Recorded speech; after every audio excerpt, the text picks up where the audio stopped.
15 ગૌશાળા તમારે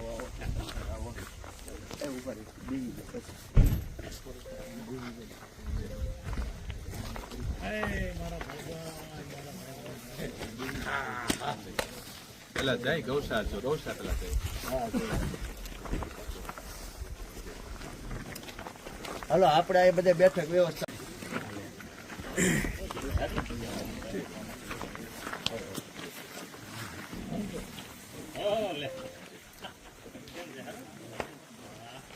બેસી પછી જાય હાલો આવી આવો બધે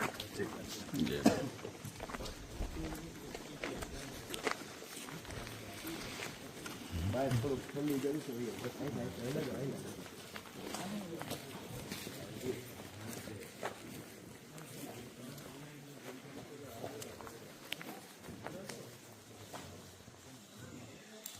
કેમ ગયા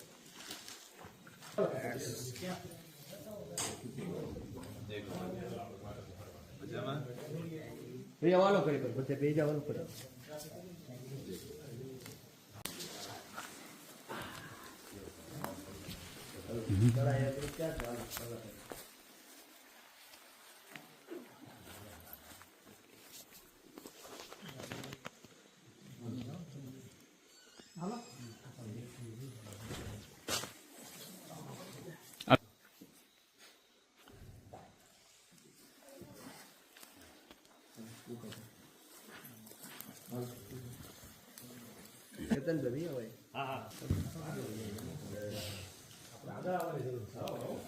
લાવ ભાઈ અમે ભાઈ મનીષભાઈ ઉભા થઈ જાવ હાલો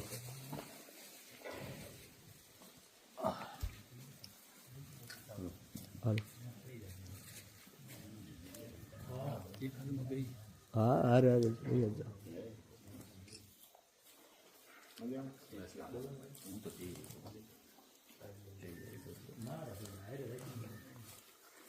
ફોન લો હાલો આપણું ગ્રુપ લઈ આવો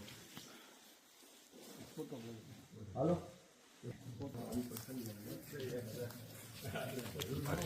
એક જ બસ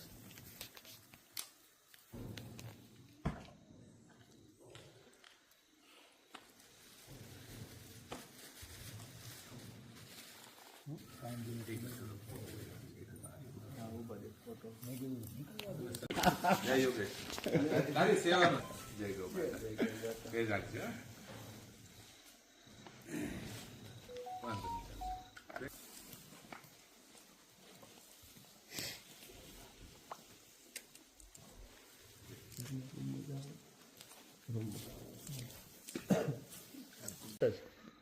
આપણે બેસતા વર્ષ તે દિવસે રામા મંડળ હતું ને ત્યારે અહીંયા સુધી આવ્યું હતા એક ગાળો ખાલી બાકી હતો ભરેલું હતું હા તે એટલું ભરાઈ ગયું હતું આ 2-3 મહિનામાં ટૂંકમાં ખાલી થઈ ગયું હવે પાછો તુવેરનો પાલો અને ખારીયું બધું આવશે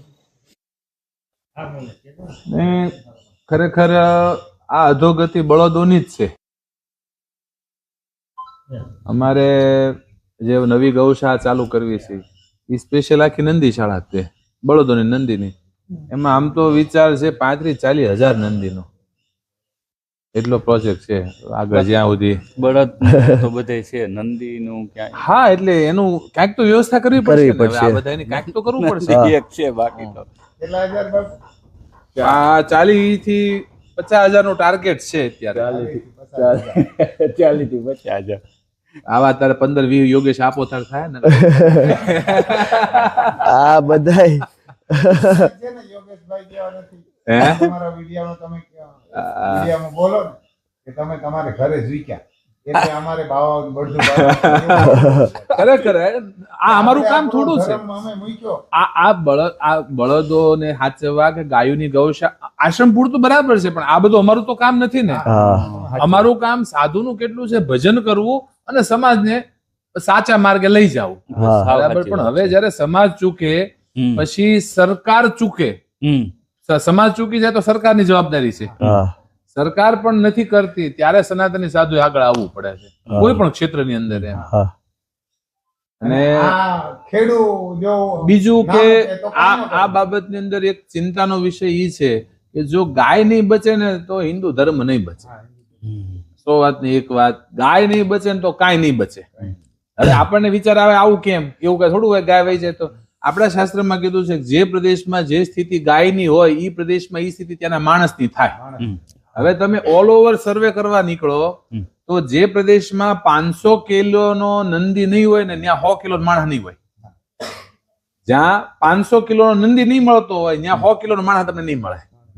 બરાબર છે. પછી બહુ ચિંતન પછી આ પાકિસ્તાન અલગ થયું, બાંગ્લાદેશ અલગ થયું. શું કામ અલગ થયું? પાકિસ્તાન આપણા ભારતનો અખંડ ભારતનો હિસ્સો હતો, અલગ થયું. શું કામ થયું? તો કે ત્યાં હિન્દુઓની સંખ્યા ઘટી, અલ્પસંખ્યક થયા. તો હિન્દુઓની સંખ્યા કેમ ઘટી? તો કે ત્યાં દેશી ગાયોની સંખ્યા ઘટી. ગાયો ઘટી એટલે હિન્દુ આપમેળે ઘટ્યા, ને હિન્દુ ઘટ્યા એટલે દેશ અલગ થઈ ગયો. સેમ વસ્તુ બાંગ્લાદેશમાં થઈ. અને આ સ્થિતિ હજી આ કેરળમાં ને ત્યાં બધે થવાની છે. ગાયો, હા, જાહેરમાં ગાયોની કત્લ થઈ રહી છે. બરોબર. તો આ દેશને અખંડ રાખવો હશે તમારે તો ગાયો બચાવવી જ પડશે. બીજો કોઈ રસ્તો છે? જો ગાય વગર, ગાયને મૂકીને કોઈ ધર્મની વાત કરે તો ખોટી વાત છે. બરાબર. માણસના 16 સંસ્કારમાં ગાયની જરૂર છે. ગાયને મૂકીને કોઈ સ્વસ્થ એટલે તંદુરસ્ત રહેવાની વાત કરે તો ખોટી છે. કારણ કે તમે છેલ્લે ક્યાં જાવ પડે? આયુર્વેદમાં. અને આયુર્વેદનો આધાર ગાય છે. તમે કે ગાયનું ઘી ખાવ, ગાયનું ગૌમૂત્ર, ગાયનું દૂધ. બરાબર છે. પછી ગાયને મૂકીને કોઈ ખેતીવાડીની વાત કરે તો એ ખોટી છે. તમે છેલ્લે ક્યાં આવશો? ઓર્ગેનિક ઉપર, પ્રાકૃતિક ખેતી. પ્રાકૃતિક ખેતીનો પ્રાણ જ ગાય છે. ગાયના ગૌમૂત્ર, ગાયના છાણ કે ગાયના છાશ વગર પ્રાકૃતિક ખેતી શક્ય નથી. પછી તમે કોઈ પણ ક્ષેત્રની અંદર આ પ્રકૃતિને બચાવે, વૃક્ષોને, તો એ ગાયની જરૂર છે. એના છાણમાંથી તે બેક્ટેરિયા બધું થવાનું છે, પોષણ. એટલે ગાય વગર કઈ ખોટી પોકળ વાતો છે. ગાયને મૂકી ખેડૂત, ખેડૂત દુખી છે, સમાજ આખો બધું. બાપુ એમ અમારી કોરા બાપ દાદા એમ કહેતા ખેડૂતને કોઈ દી ડાયાબિટીસ કે કેન્સર, હાર્ટ એટેક ના આવે. બળદો નીકળી ગયા એની પાછળનું કારણ તમને કહું કે બળદ હાથીએ જયારે જોડે ને બિલીએ કે એમ, બરાબર, ત્યારે ઈ રોજનું નહીં તો 40 કિલોમીટર હાલી જાય. તો વાહે 40 કિલોમીટર હાલે ખેડૂતો જોઈએ કે નહીં? ઈ દંતાળ ઉપાડો ને ઈ ઉપાડો કાઢો ને બધું. બરાબર. પછી બીજું કે પેલા રોગ નો આવતા, રોગ આવતા તો ઓલી લીમડા તીરખી લઈને ગૌમૂત્ર છાંટતા તો રોગ હોયા જતા. હવે અત્યારે એક કાતર ખંભે પોપ નાખીને દવાઓ છાંટે તો જાય છે. એનું કારણ છે એ પાપ આ બધું. પછી બળદો ખેતરમાં હાલતા તો એનું છાણ પડતા, ખાતરની જરૂર ન પડતી. એના ગૌમૂત્ર થી તે મતલબ એટલું જમીનમાં ફર્ટિલાઇઝર વધી જતું એમ. પણ આ બધું નીકળતું ગયું ધીમે ધીમે. એટલે એના કારણે, અને હજી તે ગાય વગર તો હાલશે જ નહીં, કોઈ પણ ને હોય ને. આપણે હિન્દુ નહીં કરીએ તો કોણ કરશે? કોઈ બીજા કરવા આવશે? બરાબર છે. આપણે જ કરવાનું છે. દરેક ને જીવવું હોય, હિન્દુ તરીકે જીવવું હોય ને બધાને. ખેડૂતને છે ને, હું બહુ ખેડૂતને દોષ એટલે ન આપું ખેડૂતના દીકરા તરીકે કે એક તો એના નથી મોલના ભાવ પૂરા આવતા, નથી કોઈ કામ કરવા વાળું વધ્યું, નથી એના છોકરાને ખેતીયું કરવી. હા, હે 2 જણા વધ્યા હોય, બરોબર, છોકરા ખેતી ન કરે ઈ શું કરવાના છે? આવડા 2 ડોહાડોશી શું કરવાના છે? યુવા પેઢી એમાં જોડાય તો કામનું ને એમ. અને ઈ કોઈ કરવું નથી, બરોબર. તો ગાય કે ખેતી કેમ બચાવવી? અત્યારે ગામડે ગામડે સ્થિતિ, અમારા ગામમાં હમણાં જમીન વેચાણી હતી, આ ભાગે એને ઈ કબજો, મતલબ એના વાડીમાં નીકળવાના 2.5 કરોડ રૂપિયા લીધા. બોલો, 35 કરોડમાં જમીન વેચાણી, એમાં 2.5 કરોડ ભાગ્યા લીધા. બરોબર. 4 જમીનો ન્યા મેં એવી છોડાવી કે 10 વર્ષથી આવડા બધા વે કે સુરત કોઈ ખાલી નથી કરતા. હવે કે અમારી કહેવાય. એટલે આ સ્થિતિ અત્યારે બધે થવા માંડી છે. એમાંથી બચવું છે, નીકળવું છે તો ખેતી ગામડે બધાને પાછું વળવું જ પડશે. બીજો કોઈ રસ્તો જ નથી. અને ગાય માટે આપણે હિન્દુ નહીં વિચારીએ તો કોણ વિચારશે? અને હજી એક વસ્તુ તો જાહેરમાં કહી ઘણી વખત, કોઈને ગમે ને કોઈને ન ગમે, કે તમે કોઈ પણ જગ્યાએ દાન ધર્મ કરવા નીકળો છો ને ત્યારે પેલા આ બધું વિચારીને નીકળો કે ખરેખર આપણા પૈસા ક્યાં જાય છે, ક્યાં દેવા જોઈએ અને ક્યાં જરૂર છે.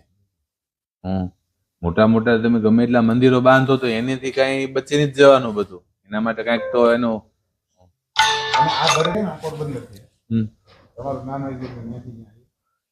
રામ લખન બળદ હતા, તમને ખરો 2 લાખમાં વેચાણ હતા. વિડીયો છે, બે જોડવા બળદ છે અને કઈ જોરદાર એમ હા, હા. ઈ રામભાઈ લીધા હતા ત્યારે આમ માર્કેટમાં એવું છે કે 2 લાખના બળદ એમ હા, હા, હા, હા, હા, બરાબર. ઈ રામભાઈ પોતે લ્યો, ઈ રામ લખન એની પાસે છે અત્યારે. એટલે એને 2-3 દિવસ પહેલા મારે વાત થઈ સ્વાભાવિક હા, હા, હા. ફોનમાં, એટલે એને તમારી વાત કરી કે ભાઈ એક બાપુ કથામાં કહે છે કે ભાઈ ખેડૂ ભાન ભૂલ્યા એટલે અમારે બાવાને બળદ રાખવા પડે છે. એટલે મેં કીધું તમે જે બાપુની વાત કરો છો ને ઈ બાપુ 17 તારીખે અહીંયા આવે છે, તો ઈ કે હું આવું છું. ઈ કે પોરબંદર થી આવ્યા છે, આ ભાઈ જામનગર થી આવ્યા છે. બે ભેગા જ હા. ત્રણે ઓમ ભેગા જ બધે વાતચીત કરતા હોય એકબીજાના.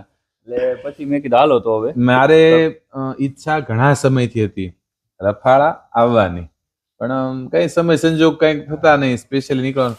પછી મેં એવું નક્કી કર્યું હતું કે આપણે આ ઉત્તરાયણ જાય ને એટલે સ્પેશિયલી હું કેશોદ ને રફાળા બે જાઉં એમ. આટલી બધી સેવા કરતા હતા, આપણે એક મુલાકાત તો લઈ, જોઈ, જાણી કઈક બધું. તો હું વિડીયો યુટ્યુબમાં પત્રકારી છે વિડીયો મૂકું, હા. ઘણી વાર તમારો ઉલ્લેખ કરું. અચ્છા. બાપુ કહે કે અમારે 10,000 ભરતું ભરવા પડે, તમે તમારો ધર્મ મૂક્યો, તમારે ઘેર જીક્યા, મરી જાવ ને આપણું કામ કરીને બાપુ ભરતું ભરે જીવા જીવાનું. અને અમારી કોરા બાપુ આ બળદ છે ને હા. 1 વીઘે 20,000 રૂપિયા આપે તોય નથી રાખવા. હમ. હું તમને હિસાબ કરાવી દઉં, તમે કોકને કહેજો, કોકની વિડીયો બોલશો, હમ. હું તો કંઈક કારજાડ હોય મોદી નહીં કરું દઈ દઉં. 25 વર્ષની પેઢી બદલે ગાયોમાં 4 વર્ષની પેઢી બદલી જાય. તો ઈ લાંબા સમય એવું થઈ ગયું કે ગાય નો વધી ગાવડા વધ્યા, કે જેને શાસ્ત્રમાં જે વેદ લક્ષણા ગૌ માતા કહે છે, ગૌ માતા કહી શકાય આવું કોઈ લક્ષણ જેનામાં નથી. બરાબર. દૂધના મિલ્ક રેકોર્ડ જોવો તો એ રોજનું મૂળ લીટર 2 લીટર દૂધ આપે છે. હવે 2 લીટર દૂધ બાંધીને ખેડૂત શું કરે? એને તો કઈ વધવાનું નથી, વાહે ને જેટલું ખાવા જોઈએ છે તો 50% જોઈ દૂધ નથી આપવાનું. એટલે આ બધું રસ્તા ઉપર આવતું ગયું, એમ રોગચાળા વધતા ગયા. ઇનબ્રીડિંગ ક્રોસ બ્રીડિંગ ના કારણે એની ઇમ્યુનિટી હતી એ ઓછી થઈ ગઈ, રોગપ્રતિકારક શક્તિ. એટલે આંચળ ફેલ મીડા ખાવા, મેસ્ટાઇટિસ ને ફેબ્રેસિસ કરતા કરતા એના આંચળો મીડા ફેલ થાય, એટલે રોડ ઉપર મીડું આવવા. રોડ ઉપર જે નંદીઓ રખડે છે એ નંદી હકીકતમાં જેને આપણે નંદી ગણીએ નથી, એ બધા ખૂંટિયા છે. બરાબર. અને જેને બાંગરા ખૂંટ આવો શબ્દ પણ આપણે ઓલામાં છે. બરાબર. કે એની કોઈ હિસ્ટ્રી નથી, એની કોઈ પેડિગ્રી નથી અને કામ વગરના છે. બરાબર. ઈ તમારે બળદમાં હાલેવા નથી. એટલે આવા રસ્તા ઉપર વધતા ગયા. આ વજ્યા, આ શું કામ વજ્યા કે ઈ ખેતીમાં હાલેવા જ નથી. બરાબર. આ વજ્યા. હવે એક સર્વે સરકારે કરાયો કે આટલા આવા કેટલા છે, ગામ દીઠ 100 ની એવરેજ આવી ગુજરાતમાં, ગામ દીઠ 100 પડ્યા છે. બરાબર. હવે એક સર્વે પ્રમાણે એક બાંગરો નંદી એની લાઈફ ની અંદર 10 બચ્ચા દઈને જાય. ઈ કમસે કમ આખી જિંદગીમાં 10 ગાયોને તો ફળી જ જાય છે. બરાબર. 10 બચ્ચા દઈને જાય છે. એ 10 બચ્ચામાંથી 5 મેલ ને 5 ફિમેલ ગણો, 5 વાછડી છે, 5 વાછડા છે. તો એક નંદીના 5 નંદી થયા, 5 ના 25 થાય, 25 ના 125 થાય. આ વધતું જાય, ઘટે નહીં. હવે એક સીધી વસ્તુ કહું કે આપણે બધા ભાઈઓ છે, એટલે તો કોઈ એક સ્ત્રીની ઈચ્છા વિરુદ્ધ કદાચ 5-7 પુરુષ એની સાથે શરીર સમાગમ કરે તો એને આપણામાં ગેંગ રેપ કહેવાય. તો એક ગાય ફાલવું હોય, 7-8 ફૂટિયા વાહે ફળતા હોય, એને શું કહેવાય? આજ તક બીજું કઈ કહેવાય? બરાબર છે. તો હવે આપણા માટે બહુ શર્મની વાત કહેવાય કે આ હિન્દુસ્તાનની અંદર આપણી માં ઉપર આવા ગેંગ રેપો થતા. આ ઈ જ થયું આપણે. બરાબર છે. એટલે આ ધર્મને બચાવવો છે, પેલા આ બધું અટકાવવું પડશે. હવે તકલીફ ક્યાં પડતી તો કે આ ખૂંટનું કરવું શું? આ જેટલા ખૂંટ છે એનું કરવું શું? તો કે અનિચ્છિત ગૌવંશ જન્મતું અટકાવો તો ગાય બચે. અનિચ્છિત કે જેની સમાજને જરૂર નથી, આવું ગૌવંશ જન્મતું અટકે અને જે સારું છે એનું બ્રીડિંગ થાય. જે સારું છે એ ઊંચું આવે, જે નબળું છે એને હેઠું બેહારવામાં આવે. આપણી સિસ્ટમ કેવી નથી કે તમે કતલ કરી શકો. જો કે ગૌ હત્યા તો ખાલી કેવા પૂરતી જ છે, બાકી તો ધોમ થાય ચાલુ જ છે. બરાબર છે. તો હવે આ જે બિનજરૂરી જે ગૌવંશ જન્મ્યું છે, બિનજરૂરી, એનું શું કરવું? તો કે આવા જેટલા વાસડા છે એનું ખસીકરણ, સઘન ખસીકરણ અપનાવવામાં આવે કે કોઈ પણ જગ્યાએ વાસડો હોય, ચીપીઓ મારો ખસી કરો, જેથી કરીને એનો વંશ વેલો ન વધે. અને એના જગ્યાએ એવું હોય કે રફાળા ગામ છે કે અહીંયા હમણાં ભલગામડા, બરાબર. તો એની અંદર 2 જાતવાન નંદી છૂટા મેકો હાલો સારા, કે ઈ જન્મ છે જે બચ્ચા ઈ હારા જન્મ છે, બાંગરું નહીં જન્મે, કોઈ ખીલે બાંધશે ને દોહે એવું જન્મ છે. બરાબર. એટલા માટે આ ખસીકરણ તો સરકાર આવી યોજનાઓ લાવે છે. જયારે સરકાર ખસીકરણ નું મૂકે લાવે ને એટલે આ અમુક કહેવાતા માનવવાદીઓ હશે કે જે બી પશુ પ્રેમીઓ જે કઈ હોય એ તરત ઠૂઠા લઈને આવે, દંડા લઈ લઈને, કે તમે એનું પૌરુષત્વ છીનવું હોય તમને કોઈ અધિકાર નથી. હું કે કે એનું પૌરુષત્વ છીનવાનું તમને, પણ તમારી ડોહી આ જિંદગી સુધરે છે નહીં. હા, બીજા નહીં સુધરે. તમે આખા બધાયની ગુજરાતની સુધરે. અંદર રોજના નહીં તો 10 મૃત્યુ રખડતા પશુઓના કારણે થાય છે. રોજના 10 મૃત્યુ. સામાન્ય એક્સિડન્ટ તો કેટલા થતા હશે મિનિમમ, બરાબર છે. તો હવે તમે વિચાર કરો કે આ બાબતની અંદર નક્કર પગલું ન લેવાય તો આ હકીકતમાં સંસ્કૃતિ નહીં, આખી વિકૃતિ ગણી શકાય. આજે અને અમારે આ બધા એની માર કમોડી વાળા ની જ છે, ઓપરેશન કરેલા છે. અને રાતે તો એ મારે પૂરવા જ એમ કરી. હજી એક બળદ તો કાલે બપોરે આવ્યો તો એક્સપાયર થઈ ગયો. રાતે મૂક્યો તો ખબર એક્સપાયર લઈ જાય. એવો તો 10-15 બળદ હચવાય એવો પ્લાન હતો. 1.5 લાખ 1.5 લાખ નો ઢાળી ઉતાર્યું, બધું પેક કર્યું કમ્પ્લીટ. તમે લવ કુશ કયો, અમારે અહીંયા રામ લખન પાના રામ છે. બસ બેટા નહીં, આ શાંત છે થોડો. ઓલો રે ને ઈ બહુ તોફાન કરે છે, એને ઉત્કટ બહુ ખેતર મારવાનું. તમારે ભૂલ થઈ છે. હા, આ શાંત છે, આ શેપાળા છે. હા. આ ગાય અમારે મોટા મુંજાસર થી આવી હતી. કમોડીનું ઓપરેશન કર્યું તો મને ગાભણ લાગે એટલે મેં છૂટી ન કરે. શું કરું હવે? સાવદર પર બંધ શું કરવું? આનું માનું દૂધ હતું 24 લીટર, 12 લીટર એક ટાઈમનું. હું લાવ્યો મારી હાથી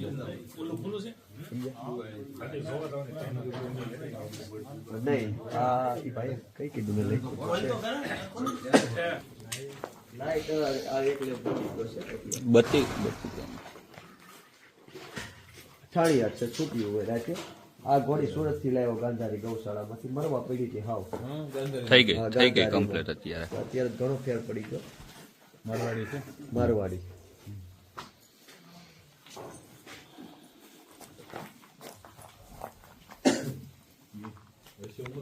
ના ના ઉંમર નથી, પણ આમ ભૂખની મારી બિચારી ઓલી થઈ ગઈ. સમજ્યા? આ બાવળી ભાઈ ની. આ બાવળી. શું નામ તારું? રસિક. શીખ. બસ બેટા. તો તમ તારા અત્યારે ટેમ્પ પંપ ચડાવી દેવી. હા, 9મો મહિનો પડી ગયો. આવડી આજે ઓલી કરી છે ને પછી હા એવી હોય છે ત્યારે. હા. પણ કોઈ સડવા વાળું જોઈ માથે કોઈ ચડી જતો તો અહીંયા કઈ આને સંસ્કાર દર્શન જ કરવા લાગતા. હાલ એ ફેરા ઓય વીરા, હાલ બેટા, હાલ આમ.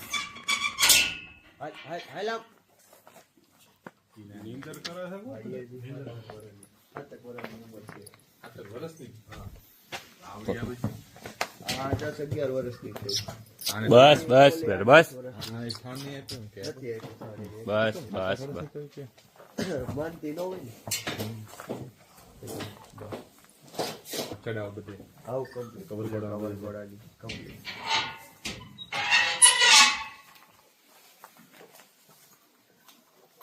હું એકવાર આવો નુકરો વછેરો લાવ્યો હતો, 3 મહિનાનો વછેરો હતો, 2.5 લાખનો. બગાડીને મેં 51,000 માં આપી. 1.5 વર્ષ હાંસવું, કારણ કે કોઈ કરવા આ વસ્તુ તો શું છે, બાંધી બગડે ને અજાયણા બધા હોય. આ તે વોલ છે નાના નાના, પણ એ ઓમ જ ગમે સાફ કરી નાખી. હવે આમાં હું પાલો હેઠો બહુ નાખે, નાની પડે તો આ પાપડા લઈએ ઓલી ફોલ્ડિંગ ગમે ને દીવાલ એને ઈ હવે ખોડી દીધી છે, થોડી મોટી થઈ ગઈ સાઈઝ. હા, એ આ પાલો તો મારી ગયું ને. ગમે તો ખવડાવ કરે ખોડી દે. ગમે એમ ખવડાવવાની. આ કુકુ બહુ ખાયા. ખાઈ જાય જ કરે, ખાઈ જાય.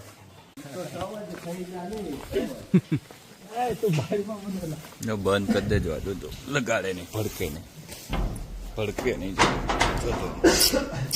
ઓલી બાજુ પાટેસર છે ને બાપુ, એમાં દુબળા બળદ રાખી. આમાંથી ઓલી પાસે એમાં 15-20 ઓલ પાસે ગેટ છે. આ ઈ બાજુ કેટ છે. અહીંથી પાછળ બાર વાડામાં ત્યાં વહી જાય. એટલે દુબળા અલગ છે બધે. રોજ કરો નહીં, રોજ પોદળા આખા લેવાય છે, બે ટાઈમ. તો સવારે લેવાઈ ગયા હોય એટલે પાછા 10-11 વાગે નીર નાખીને અંદર આવે, પછી 3 વાગ્યા સુધી ખાય. 3 વાગે બહાર આવી જાય પોદળા લેવાઈ જાય. આ વર્ષ દિવસ થયું, કોક પાટિયું ભાંગે, બાકી તો હજી કઈ વાંધો નથી. આ નો કરે, બંને સાવધી ઓલી જ કરાય, કારણ કે ભાવમાં જ એકંદર અર્થિત પણ આરસીસી 5 મિનિટ ને ઓલી જ કરે. હા બે પાંચ પાટિયા ભાઈ ગઈ હતા પણ એ બહુ છે ગમેડમાં સરતા અમુક બળદેવ હોય ગમેડમાં સરતા રામભાઈ જુઓ જી કેવા કેવા ભૂકા ઓલા જાંબુઆ જોઈ લ્યો સામે તો જે ભાઈ